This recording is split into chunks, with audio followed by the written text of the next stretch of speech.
very much. Thank you. Thank you for coming. Appreciate it.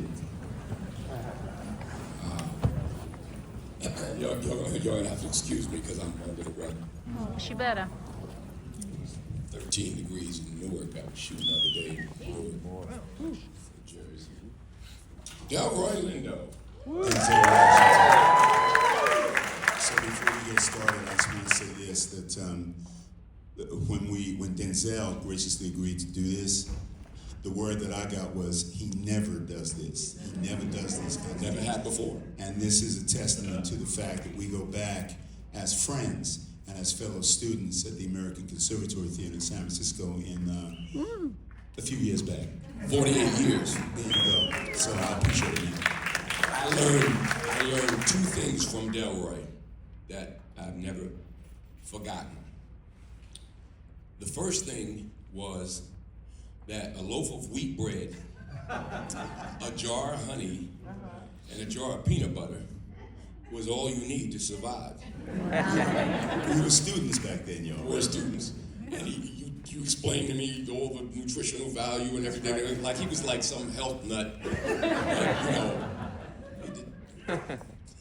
bastard. He looks exactly the same. I remember, I mean, he looked like this 50 years ago. He looks just the same now. So get your peanut butter. The second thing I learned was our first, this is at the American Conservatory Theater in San Francisco. Your first, what do you call that audition? Your first scene that we do is like big pressure.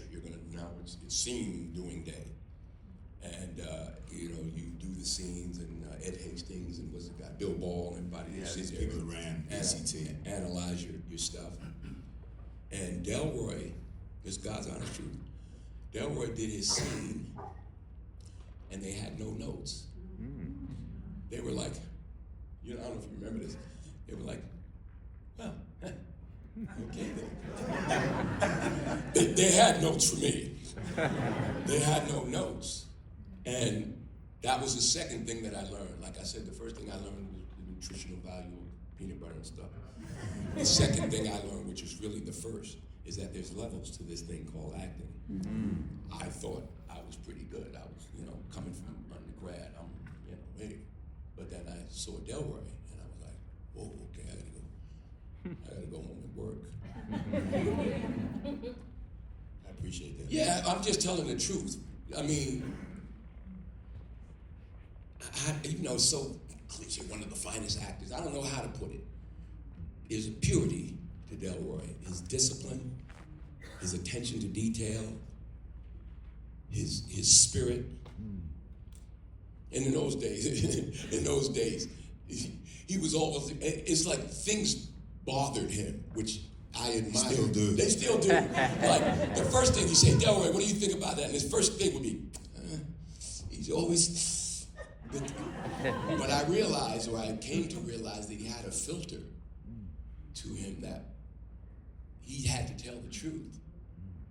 And I began to understand that that's what I was trying to figure out about his acting, is that there's a foundation and a purity and an honesty and an integrity that's undeniable, and something,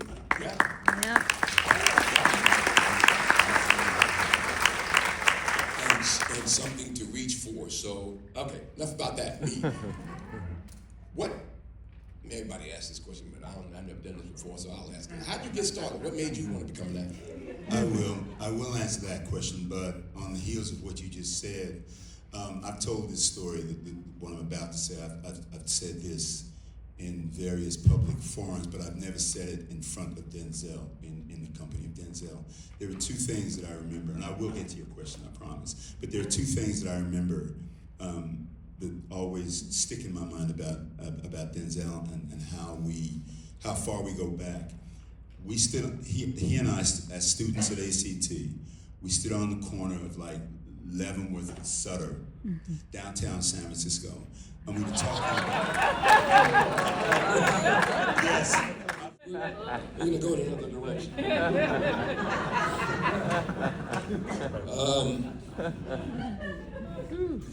Can I say something, man? You go ahead. Well, what I wrote down was, how did you prepare? But you kind of told me. Musically, how did you prepare? Great question, and it was one of the richest parts of this experience. The scene in the car, where I'm telling the story about my man Rice being lynched, and what happened at the very end of the scene when I kind of went into the hollow, and how audiences have said to me over and over and over again that in that moment they're seeing where the blues comes from. And that is, man, that's why I went to acting school, y'all. That's for those kinds of affirmations from audiences.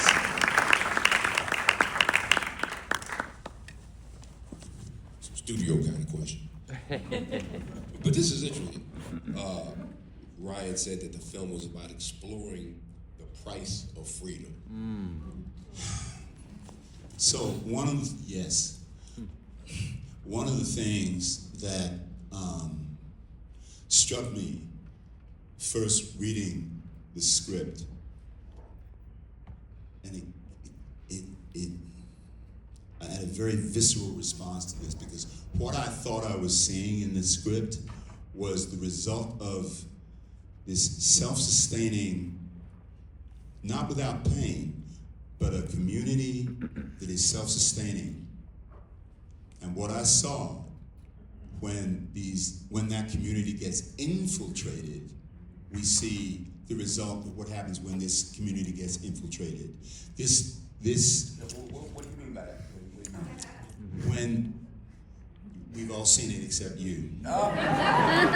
So you know what you gotta do, right? When the vampires show up and they identify Sammy and the gift that he has, and the guy says, just give me Sammy. Just give me Sammy and I'll leave y'all alone. This is not a community that is without pain, but it's self-sustaining. And one of the brilliant components in the film with Ryan as writer, he takes, 40 minutes to establish each of the main characters in their element before the vampires show up. So in doing that, he's establishing this is this person in their element. This is this person in their element. And he does that with all of the main characters. And then we see what happens when these outside forces come along. And indeed, what they're threatening is not only our freedom, well, very much our freedom, the vibrancy of this community. And in that sense, I believe that Sinners is a very contemporary story. And that they're the kinds of things that I discussed with Ryan. And he said, yeah, you're right on. This is what I'm trying to do. This is the story I want to tell.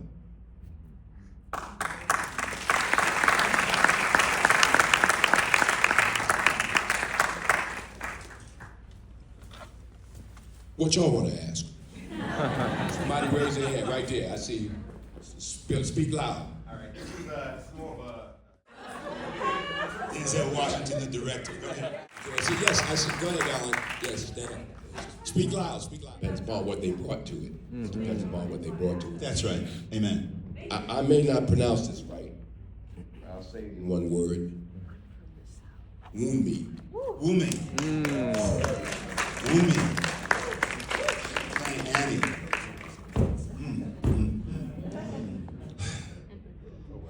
Good answer.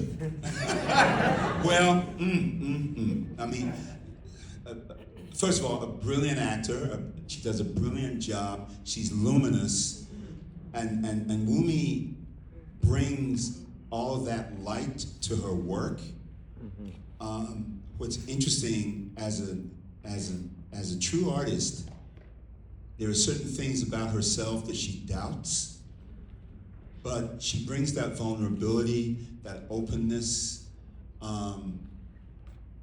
those channels of humanity to what she does with Annie. And she's brilliant in the film. What can I say? I mean, she's extraordinary in the film.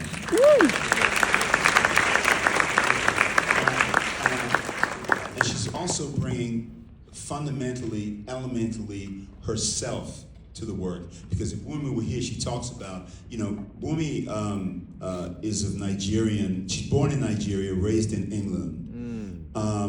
And she talks about how she was at odds with certain parts of her culture. And since Sinners, she now is able to speak, not Wolof. Yoruba, thank you. And she's been much more conversant with those aspects of her own culture as a result of doing this film. But she would not have done that, I don't believe, had she not placed so much of herself in the process. And that's partially why the work is so brilliant. Goes from troubled drunk to an almost paternal figure for the group. Talk about the evolution. The evolution is from the time that I'm introduced to Sammy.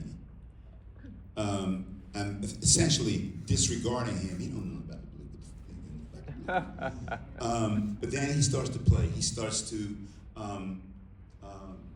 exhibit his gifts.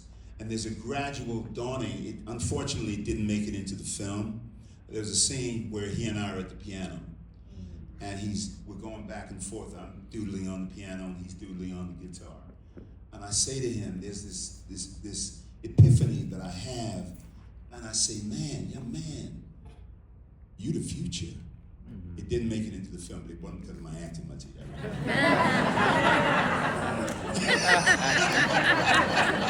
That's your story. You're not conceited, you're convinced. But the recognition of the fact that the depth of this young man's gifts and the fact that he is the messenger, he is the person who will take the music and by extension the culture forward, and recognizing that that's what these people want and that's what needs to be protected. And there's a growing awareness that that's what has to be protected. So that's possibly where the paternal thing that you mentioned comes from. And when I say, if the devil comes up in here tonight, he got to go through me. And then I said, and that goes for everybody in here. So there's that evolution of understanding, recognizing what must be protected and preserved. And that goes directly to why I choose to sacrifice myself at the end. That was not in there. That's part of what we came up with together to articulate Delta's journey through the narrative. There's an old saying, if the devil leaves you alone, then you know you're doing something wrong. Okay. And the devil incarnate, that is represented by Remick and all of his acolytes. And when he says, just give me Sammy, just give me Sammy, and now you can't have Sammy. So it's to answer your question, Denzel, it's a growing recognition of the value of this young man, and by extension, the value of our culture and what must be done to protect at all costs the existence of our culture. Raise hand. Right here in the front. What was your biggest obstacle with character development for the movie? What was your biggest obstacle with character development? You talked about the piano, but obviously you personally. Well, okay. That's what I'll say. Who was this? It was somebody else over here. Universalism. No, it's somebody else. I Specific. said second. I can't see. It was a young lady. Yeah. Go ahead. Yes. Hi, I'm Lauren. We were able to be open and share with each other. And I can tell you, Dee, you're probably similar, and you guys know this, working, whether you're working in theater, whether you're working in film, whatever, it's work. I mean, you're not there it's not a social, we're working. But inside that paradigm, that work, we're human beings and we share and we connect. And that's what happened with Sinners, each and every one of the actors. And those connections, I believe, found their way into the body of the work. Sure did. Congratulations. That's good. Great work. Great work. As it relates to awards and all that kind of stuff, my mother used to always say, man gives the award, God gives the reward. Delroy Lindo has rewarded us with a brilliant performance. Oh, yeah. And I want to back up because the stage belongs to him. Ladies and gentlemen, Delroy Lindo. Great interview.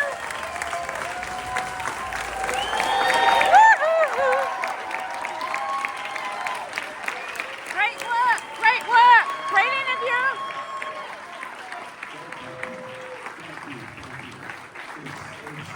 It's actually special coming from this man, and that without an ounce of, obsequiousness, just respect, respect, respect. So the fact that those words come from this particular